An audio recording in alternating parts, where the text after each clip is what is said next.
Hello students, कैसे हैं आप लोग। तो श्री राम एजुकेटर्स के प्लेटफॉर्म पे मैं विकास सिंह आप सभी लोग का स्वागत करता हूं। और स्टूडेंट, आज के इस वीडियो में हम देखने वाले हैं क्लास 11th का एक और इम्पॉर्टेंट डिराइवेशन जो हम डिराइव करने वाले हैं centre of mass two particle system के लिए एब इनिशियो मेथड से।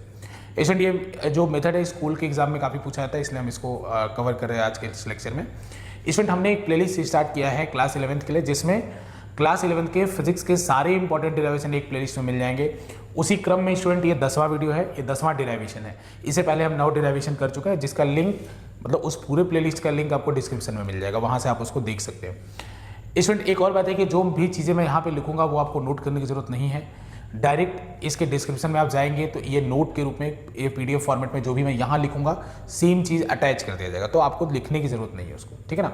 तो चलिए अपने आज के इस लेक्चर को शुरू करते हैं स्टूडेंट, और एब इनिशियो मेथड को देखते हैं। एब इनिशियो का मतलब होता है कि बेसिक प्रिंसिपल का यूज करके हम चीज़ों को एक्सप्लेन करें। एब इनिशियो एक मेथड होता है जिस सॉफ्टवेयर की दुनिया में ज़्यादा होता है, बस उसको थोड़ा सा फिजिक्स में उसका ओवरलैपिंग हो गया है, जिसमें हम बस ये जाने कि बेसिक प्रिंसिपल से कैसे हम सेंटर ऑफ मास को निकाल सकते हैं। ठीक है स्टूडेंट, तो चलिए स्टार्ट करते हैं आज के अपने इस लेक्चर को। तो इसके लिए सबसे पहले क्या करना होगा स्टूडेंट, सबसे पहले हमें एक 2 पार्टिकल सिस्टम लेना पड़ेगा। तो सबसे पहले हमने एक्सिस बनाया, क्योंकि फिजिक्स बिना एक्सिस की चलती नहीं है। तो स्टूडेंट, मान लिया मैंने कि एक मास M1 यहाँ पे है, जिसका जो पोजीशन वेक्टर है वो R1 है। जानते हैं पोजीशन वेक्टर क्या करता है, पोजीशन को बताता है ना। उसका पोजीशन वेक्टर आइडेंटिफाई कैसे होता है, उसका टेल हमेशा कहाँ होता है, ओरिजिन पे, और इसका हेड कहाँ पे होता है, उस पॉइंट पे होता है जिसको वो लोकेट कर रहा होता है। इसी तरह से दूसरा कोई पॉइंट ले लेते हैं, मान लीजिए पॉइंट M2 है, ठीक है। इसका पोजीशन, ये जो पॉइंट मास है M2 है, इसका पोजीशन वेक्टर R2 है। फिर स्टूडेंट इन्हीं पे इनका सेंटर ऑफ मास भी कहीं होगा, तो मान लेते हैं इनके सेंटर ऑफ मास का पोजीशन वेक्टर RCM है। ये इनका सेंटर ऑफ मास है, इसके ऊपर पोजीशन वेक्टर इनका RCM, इस तरीके से। तो 3 पॉइंट हो गया, M1 M2 और RCM। अब स्टूडेंट एक बात और, इस M1 के ऊपर मान लेते हैं कि एक्सटर्नल फोर्स लग रहा है F1, और इस M2 के ऊपर एक एक्सटर्नल फोर्स लग रहा है F2। एब इनिशियो मेथड में आपको मानना होगा कि दोनों के ऊपर कुछ पॉसिबिलिटी क्या है, यही तो होगा कि भाई कुछ एक्सटर्नल फोर्स F1 पे लग रहा होगा, कुछ F2 पे लग रहा होगा। अब इसके बाद क्या है स्टूडेंट कि इंटरनल फोर्सेस भी कुछ लग रहे होंगे। जैसे M1 के ऊपर जो इंटरनल फोर्स लगा रहा होगा, कौन लगा रहा होगा, M2 लगा रहा होगा। कितना लगा रहा होगा, F12, ठीक है। M2 के ऊपर इंटरनल फोर्स M1 लगा रहा होगा, कितना लगा रहा होगा, तो वो लगा रहा होगा F21। F1 मान लीजिए डायरेक्शन न्यूटन थर्ड लॉ से इक्वल एंड अपोजिट होगा, आप देख रहे हैं।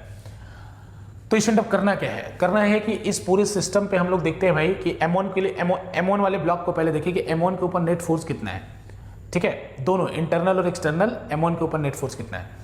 तो student net force on M1, net force on M1 हम देखने वाले हैं। तो M1 के ऊपर अगर आप नेट फोर्स देखेंगे स्टूडेंट, तो 2 फोर्स लग रहा है। एक तो F1 लग रहा है, दैट इज एक्सटर्नल फोर्स। एक और लग रहा है, वो लग रहा है F12, that is internal force. इन दोनों फोर्सेस के कारण होगा क्या कि M1 वाले का कुछ एक्सेलेरेशन होगा, उस एक्सेलेरेशन को मैं मान लेता हूँ A1, ठीक है स्टूडेंट। वो एक्सेलेरेशन भाई फोर्स है, एक्सेलेरेशन आएगा, न्यूटन सेकंड लॉ से इसको मान लिया A1। Similarly net force on M2 लिखिए आप, नेट फोर्स ऑन M2 लिखिए। अगर हम नेट फोर्स ऑन M2 लिखेंगे स्टूडेंट, तो वो क्या होगा, इसी तरह से F2 होगा और एक इंटरनल फोर्स होगा F21, और ये किसके इक्वल होगा, मास इंटू A2 का एक्सेलरेशन, M2 इंटू A2, ठीक है। ये हो गया। अब एक काम करिए, इन दोनों इक्वेशन को ऐड कर दीजिए। अब इन दोनों को हम एक सिस्टम मान रहे हैं, M1 और M2 को। तो अगर इन दोनों को M1 और M2 को एक सिस्टम मान रहे हैं, तो इस पूरे सिस्टम के ऊपर नेट फोर्स कितना लगेगा, तो लेफ्ट हैंड साइड को ऐड कर दीजिए, तो पता चल जाएगा कि दोनों को जब एक सिस्टम मानेंगे तो M1 के ऊपर टोटल फोर्स, M2 के ऊपर टोटल फोर्स, दोनों को जोड़ दीजिए। तो जब दोनों को एक सिस्टम माना जाएगा तो उस समय टोटल फोर्स कितना होगा, ठीक है स्टूडेंट। तो मैं इसको नेक्स्ट स्लाइड में या यहीं पे मैं नीचे लिख रहा हूं, ठीक है। तो total force on 2 mass system, on this system लिख दे रहा हूं सीधे, क्योंकि 2 मास तो हमने ले ही रखा है ऑलरेडी। तो टोटल फोर्स इस सिस्टम पे कितना होगा स्टूडेंट, तो होगा F1 प्लस F2, और ये किसके इक्वल होगा, F12 प्लस F21 के। ये तो सीधा सीधा ऐड कर दीजिए लेफ्ट हैंड साइड को, और राइट हैंड साइड में किसके इक्वल होगा, M1 A1 vector plus M2 A2 vector. दोनों को ये ऐसा होगा, कुछ ऐड कर दिया उन्हीं दोनों को।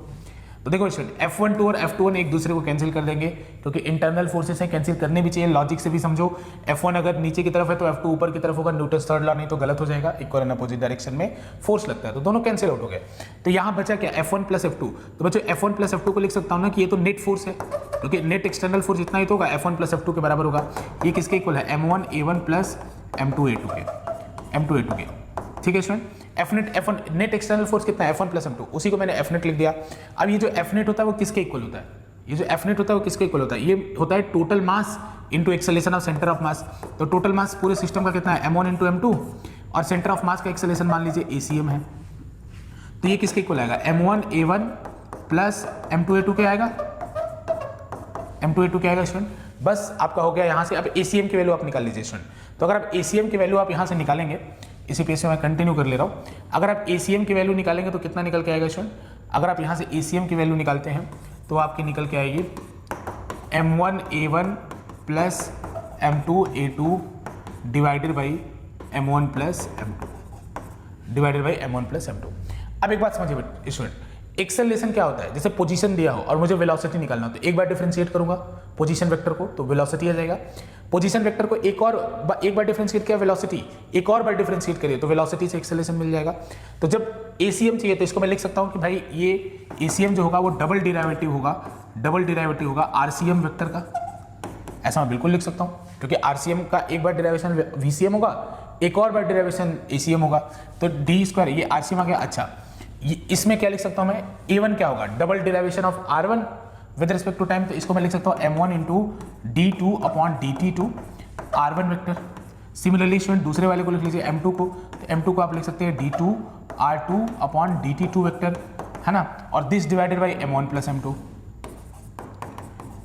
m2, ठीक है सर। तो नेक्स्ट स्टेप में आप क्या करिए, राइट हैंड साइड से राइट हैंड साइड से आप dt डबल डिराइवेटिव को कॉमन ले लीजिए, ले सकते हैं, ऐसा बिल्कुल आप कर सकते हैं क्योंकि दोनों पे सेम रूप से अप्लाइड है वो। तो dt2 और ये अंदर क्या बचेगा, m1 R1 अंदर मल्टीप्लाई कर दीजिए, कांस्टेंट है, प्लस m2 R2, ठीक है स्टूडेंट, और नीचे m1 प्लस m2, ये कांस्टेंट है तो कांस्टेंट को मैं मल्टीप्लाई कर सकता हूँ डेरिवेटिव के अंदर। सो स्टूडेंट अगर आप कंपेयर करते हैं इन दोनों इक्वेशन को, so you will find out कि RCM किसके इक्वल आ रहा है, RCM इक्वल आ रहा है m1 R1 plus m2 R2 upon m1 plus m2 के। बस तो यही डेरिवेशन था एब इनिशियो मेथड से, सेंटर ऑफ मास निकालना दो पार्टिकल मास सिस्टम का बाय एब इनिशियो मेथड। तो स्टूडेंट ये छोटा सा लेक्चर, ये छोटा सा डेरिवेशन आपको पसंद आया होगा, लेकिन याद रखिएगा ये स्कूल एग्जाम के लिए बहुत इंपॉर्टेंट है, कई बार स्कूल में पूछा जा चुका है, तो उम्मीद है आपको पसंद आया होगा। इसका PDF आप लोग डिस्क्रिप्शन से देख सकते हैं। बहुत बहुत धन्यवाद।